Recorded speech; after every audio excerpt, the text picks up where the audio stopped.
Unconventionals. How are you today? This is week 8, breathing. So the breathing exercise, if you have been practicing consistently, at this point, you should have developed a different level of respect and understanding for breathing exercises and what they can do for you, as in their ability to energize you, focus you, calm you down, take you to a new level. I mean, the benefits of learning how to breathe are vast.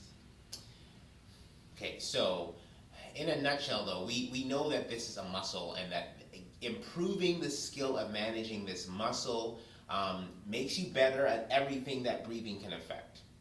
So the next technique I'm going to teach you is called the fire breath. And the idea behind the fire breath is that it really is supposed to heat you up from the inside, like really help you build up the lactic acid. Now, I don't want you to build up the lactic acid, but I want you to imagine you could push your diaphragm the way you could push your heart if you ran really fast. You know what I mean? That's what we're going to try to get to over here. So, okay, it's called the fire breath. In the beginning, we'll start with sets of 20. Over time, you get to sets of 50. You can start with sets of 10. It doesn't really matter. The most important thing is the technique and the consistency. And let's say whatever time you're doing a set, make sure your set minimum equals 100.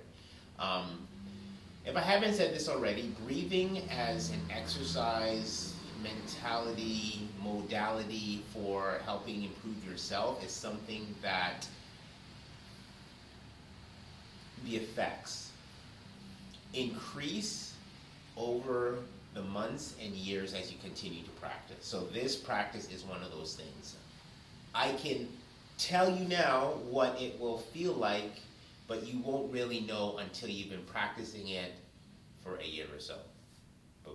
Enjoy, practice. Okay, here's how it works. So it works best if you've done some of your breathing before, so your diaphragm and your belly is a little bit warm and free to move. But essentially what happens is you start with a breath, and then you let everything all the way out. Right? And so the move is to pull up and let go. Okay? And so the action of moving your diaphragm is what's going to make the breath go. So you can see I can do the movement without you actually hearing the air because I'm just moving my diaphragm, but it's obviously making my voice sound differently. So when you do it with your voice box relaxed, focusing on just breathing, it will be totally different.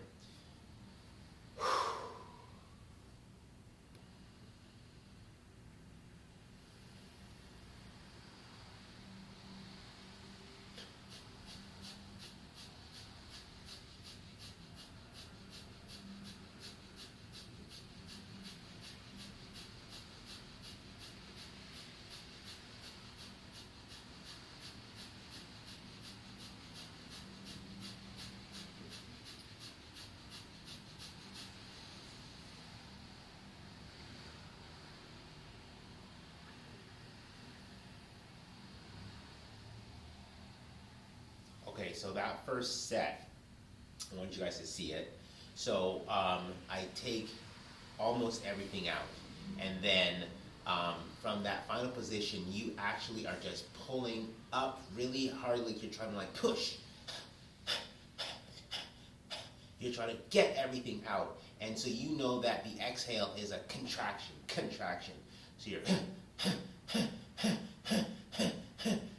so without the sound, right? Now the belly fills on its own. So all you have to do is go, like you push out and you let the belly fill, it will fall.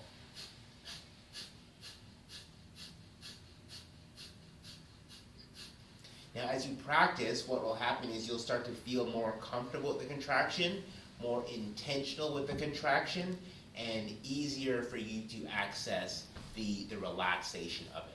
So I think in the beginning, the best thing to do would be to start with sets of 20, literally count it. 1, 2, 3.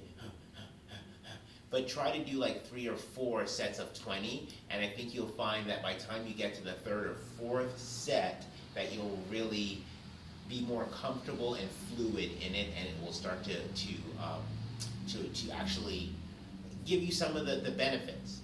It's a hard exercise. At the end of it, you will feel like you've lost your breath a little bit. So what do? You take one of your big deep breaths and you hold it, and you exhale everything out, and you just like you pull all of that energy and work back up inside you.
Until next week, be unconventional.